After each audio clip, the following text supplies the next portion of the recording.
ए drumstick टिपेको अब काटेर पनि घरमा खानुलाई। यो चाहिँ हाम्रोतिर खाने बेला भयो, छिप्यो। यसरी बोटै काटेर लडाउनुपर्छ। यो चाहिँ बोट हो, फलिरहेछ लामो लामो देखेको। यसरी टिपेर चाहिँ फ्रेस घरकै अर्ग्यानिक नि ए खानुपर्छ पकाएर। कलिलो कलिलो रहेछ।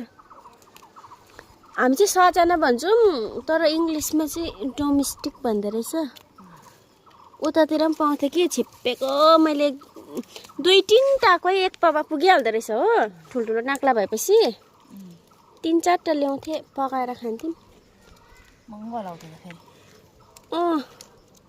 महँगो त महँगै, अन्त 2-3टामा एक पावा हुन्छ भनेपछि त बेसी किन्नु नसक्ने। पुग्छ हौ यति भए त।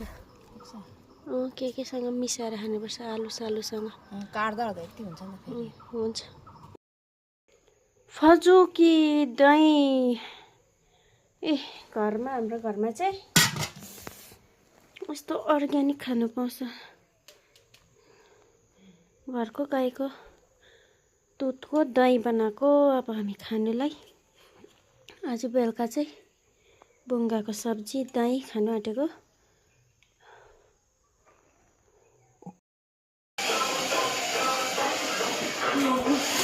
लु गाडी चलाउँदैछ है नौसिनी चाहिँ। साउन्ड पनि कस्तो रहेछ। लु चलाऊ, तिमी पनि चलाऊ। बाइक खोइ, भाइको बाइक।